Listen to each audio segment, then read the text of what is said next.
O ouro segue explodindo e o mercado começa a sinalizar medo. Lembrando que esse vídeo aqui não é uma recomendação de investimentos, já comenta pra mim se você tem ouro na carteira ou se tá com medo também, porque hoje eu queria trazer uma atualização rápida sobre o preço do ouro, fazer um comentário sobre o Auro 11 e sobre o Gold 11 aqui da Bolsa Brasileira e também comentar aqui um pouquinho sobre o panorama geral do mercado. Importante começar falando sobre as taxas de juros americanas, tá? O que acontece? A gente tem aqui muito em breve, em 9, 10 dias mais ou menos, a próxima reunião do Fed. Não sei quando você está vendo esse vídeo, mas dia 29 de outubro tem uma reunião lá com a nova decisão das taxas de juros lá dos Estados Unidos. E vai mexer no mercado todo, querendo ou não, isso acaba influenciando a nossa vida. A gente não consegue prever para onde é que vai, esse não é o nosso papel, nem deve tentar fazer isso, é muito complexo. Mas aqui, pelas probabilidades aqui do FedWatch, ele está nos mostrando aqui 99% de certeza de probabilidade, que as taxas serão cortadas, que elas vão aqui para 3,75% e 4% ao ano, né? Lembrando que atualmente a gente está aqui com 4,25% e o Fed já vinha sinalizando aqui em algumas ocasiões, algumas oportunidades, que tem cortes aí para serem feitos, tem essa possibilidade toda, e querendo ou não, o mercado vai saindo na frente, vai se antecipando a essas coisas. Eu tô devendo o vídeo para explicar como é que o Fed imprime dinheiro, vou fazer em breve, tá? A agenda tá muito corrida. Mas querendo ou não, isso influencia na Bolsa Americana, no dólar e também na nossa vida aqui do Brasil, independente se você investe lá fora ou não, isso realmente impacta todo mundo, inclusive pode, por exemplo, puxar um corte na Selic, claro, a depender de um montão de coisas. E apesar dos apesares, para quem já deixou o like e se inscreveu no canal, talvez já percebeu, mas o mercado começou a sinalizar medo. Medo por diversas razões. As pessoas sempre vão justificar alguma coisa, muitas vezes a justificativa pode até fazer sentido, mas nem sempre você tem uma informação útil disso. Por exemplo, nos Estados Unidos, a gente tem ainda a questão aí de shutdowns, possíveis crises, possíveis guerras, conflitos, tarifas, tudo isso impacta o mercado? Sim. Muitas vezes gera medo? Sim. Você muitas vezes quer comprar ao som dos canhões, porque geralmente as coisas estão um pouco descontadas? Querer você quer, mas nem sempre dá para acertar esse fundo, nem sempre dá para conseguir ficar cravando o momento ideal. Então é muito mais fácil trabalhar com a diversificação, a boa e velha nossa amiga, definição de percentuais, de objetivos da carteira, para seguir esse plano, mesmo quando o mercado tem medo. E você vai seguir comprando de acordo aí com seus objetivos e perfil de risco. Eu acho interessante ressaltar como a gente realmente está entrando em um território um pouquinho mais de medo, mas ainda não é tão grotesco quanto foi lá em abril. A gente teve aquelas grandes quedas em abril aqui relacionados à crise das tarifas, aquela coisa toda. Nesse momento aqui, aqueles grandes fundos, o mercado estava com mais medo ainda, tá? Isso aqui é um indicador de sentimento, não é super cravado, né? Existe uma certa subjetividade, mas ele demonstra aqui de forma relativamente tranquila o comportamento geral aqui do sentimento do mercado. E é interessante, né? Porque lá a gente estava com muito mais medo depois de uma queda aqui de, na faixa aqui de 20%, um pouquinho mais, estou olhando aqui em dólares, né? O S&P, isso como referência global. E agora a gente até tem uma situação de não tanto medo assim, né? Na escala aqui 27, tá quase em extreme fear, né? Um medo extremo, mas ainda não é. Mas querendo ou não, a gente ainda tá praticamente no topo histórico aqui do S&P, né? Assim, do topo até o fechamento aqui, caiu 1,3%, né? Dessa correção maior aqui que teve o susto foi 3%. Cara, assim, essas correções são muito normais, né? Renda variável, vai acontecer isso. Então é interessante como o mercado já está sinalizando medo, mesmo com os preços aqui a níveis de topo, e também está gerando aqui essa movimentação muito, muito interessante do ouro, uma valorização muito, muito rápida em pouco tempo. Antes de falar do ouro, só reforçar aqui o preço do dólar para quem não viu e quer saber, 5,42, né? Fechamento aí de sexta-feira. Tem sido períodos aqui de volatilidade do dólar, né? A gente viu ele aqui a 5,29, vimos a 5,56 e agora está em 5,40. O Ibovespa se recuperou um pouquinho aqui na faixa de 143 mil pontos e o Bitcoin aqui, nesse momento, estou gravando sábado, 5 e pouco da tarde, Bitcoin aqui a 107 mil dólares, né? Ó, aqui ele pegou a liquidez do pessoal, ó. Esse aqui, ó, que o pessoal vendeu.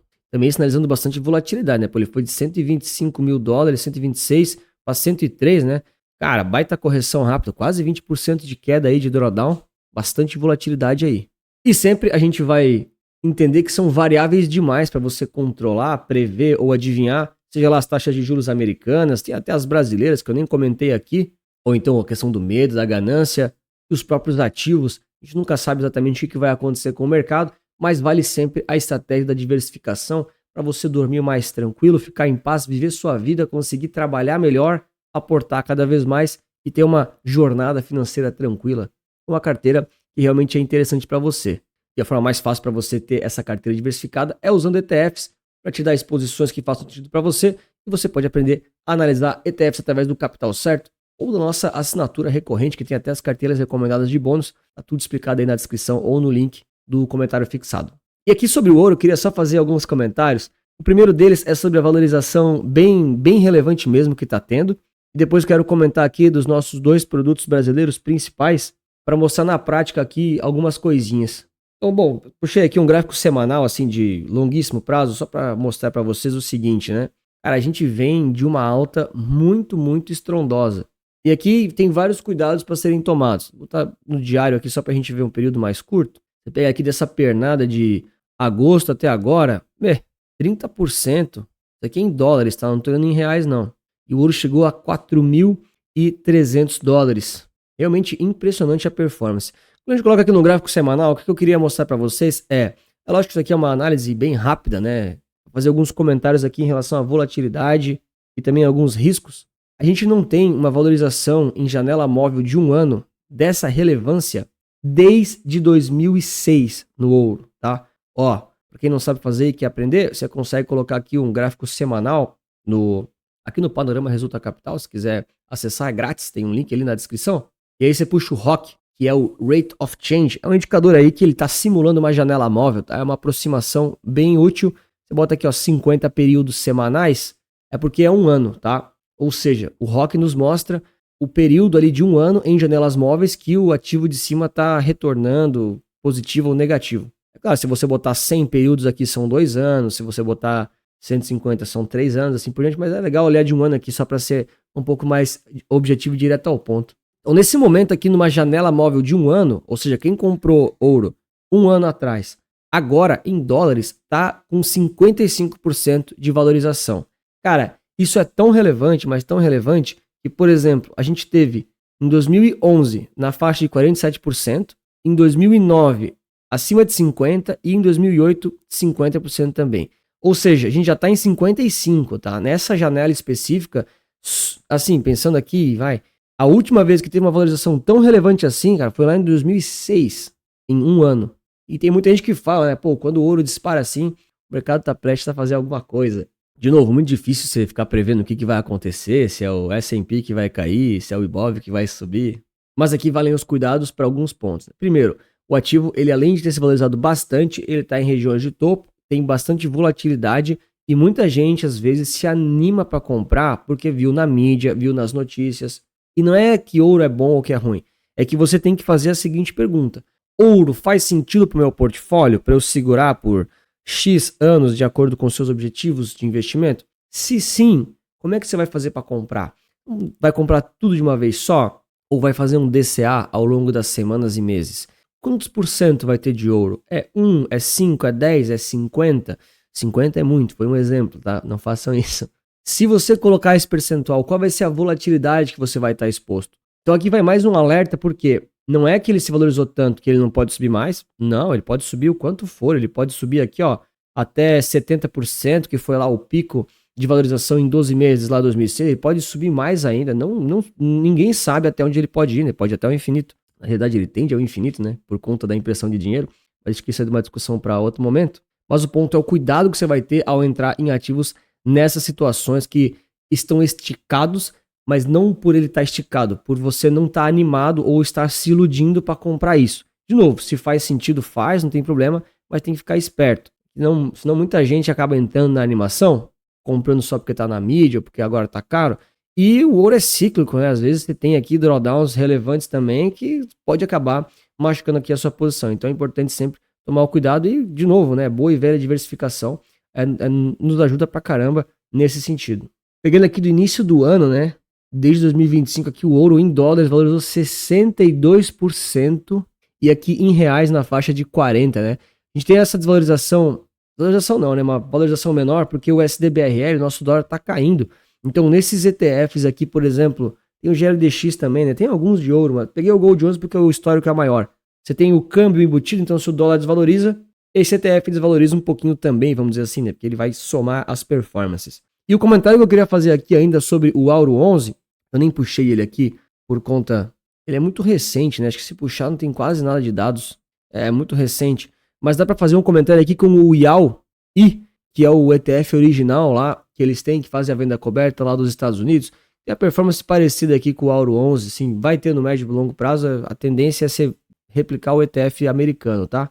De novo, a gente não tem aqui um histórico muito longo, muito nítido para demonstrar, mas é só importante realmente ficar atento aqui àqueles riscos das estratégias caso os ativos explodam e se valorizem muito. Então aqui a gente tem o IAU-I, que é justamente o ETF que estaria gerando dividendo sintético a partir do ouro, e a gente vê que ele é muito aderente ao ativo original, que seria o preço do ouro, tudo em dólares aqui, tá? Estaria replicando de forma bem parecida a ele, porém até o ponto que o ativo original não dispara muito. E nesse caso a gente tem nitidamente uma disparada muito, muito relevante do ouro, talvez até, talvez não, né? A gente viu que pela volatilidade ali do ROC, isso aqui é atípico, não é muito comum, mas aconteceu. O mercado andou, né?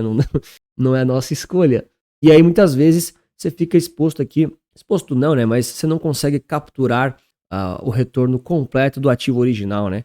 Preciso fazer aqui o comentário, que muitas pessoas às vezes falam, pô, vou comprar porque vai performar igual. Não vai performar igual, né? Às vezes vai dar uma descolada, você não vai ter uma valorização integral da cota, você consegue aqui, você pega uma valorização, né? Tanto é que o ouro aqui nessa janela específica rendeu 25% em dólares e o IAU-I na faixa aqui de 12,5%. Lembrando que aqui, né, nesse ponto aqui que eles divergiram, vamos dizer assim, né? Por quê? Porque a partir daqui o ouro explodiu e aí as calls lá dos dividendos sintéticos começaram a ser exercidas de forma geral, tá?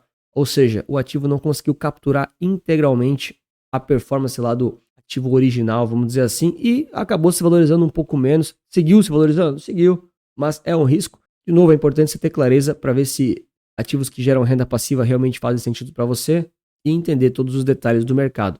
E se você gosta de ETFs que pagam dividendos, aqui é recomendado o vídeo do GDIV11, que é uma nova solução para você ter exposição aí a empresas de diversos lugares do mundo sem os Estados Unidos. Está tudo explicado nesse vídeo aqui. Um grande abraço, muito obrigado pela sua inscrição, seu like. Lembre-se sempre que investir certo resulta capital.